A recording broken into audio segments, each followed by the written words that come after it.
If you look at ICSA, the flagship report on child sexual abuse didn't mention Telford and Oldham at all. And then there was a separate, smaller report on child sexual exploitation by organised networks.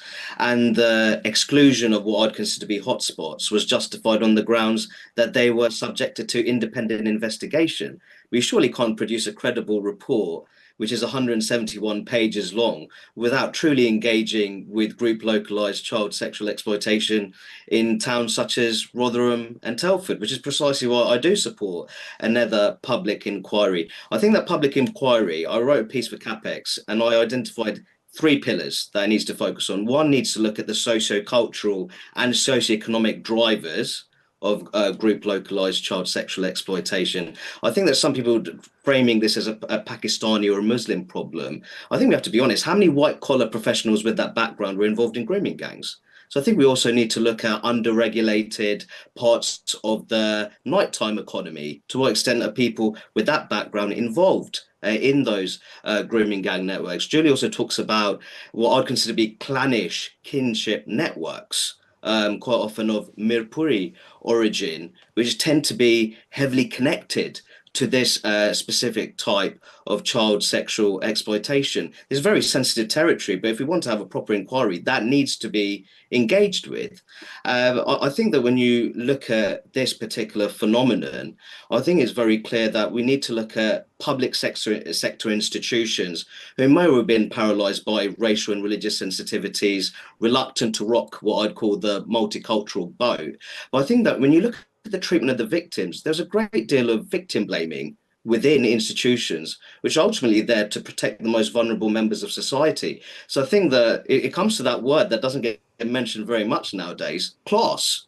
I think there's a great deal of class-based prejudice at play here. So I think that we have this classist multicultural state, which really needs to be examined within the context of group localized child And sexual exploitation.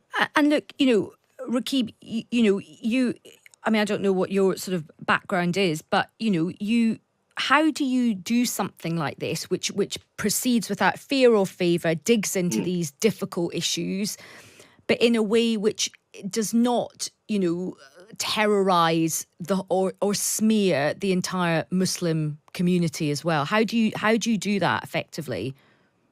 Well, I think I made that point there that I think looking at as a Pakistani or Muslim problem, that framing is deeply unhelpful. Aisha, in your own home nation, recently a Romanian grooming gang was convicted in the Scottish city of Dundee. So I think that what we really need to we have to make sure that we're not just focusing on cases which have a particular demographic patterning, because we need to ultimately secure justice for all victims of this heinous activity. So I think that there is a way to go about this, and I think that there's many people, but that also means that there are local communities. They need to have very serious conversations about what goes on within Yeah, their own yeah. communities, and I think that's something that's also often overlooked.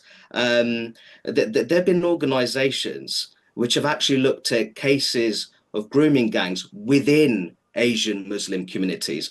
Of course, we have these cases here in Rotherham and Telford. Predominantly, the victims were white British working class girls, but they've also been victims of Asian Muslim origin as Yeah. well at the hand of these grooming gangs. Also, remember that there was a case in Leicester around a decade ago where a vulnerable Sikh girl was treated as a sexual commodity by six men who were convicted. Judging by the names, four were Muslim sounding names, but two were Hindu sounding names. So I think it's very clear that if you want to have a proper inquiry, you have to engage with a variety of cases, not just the kind of cases which might nestle into a particular demographic patterning.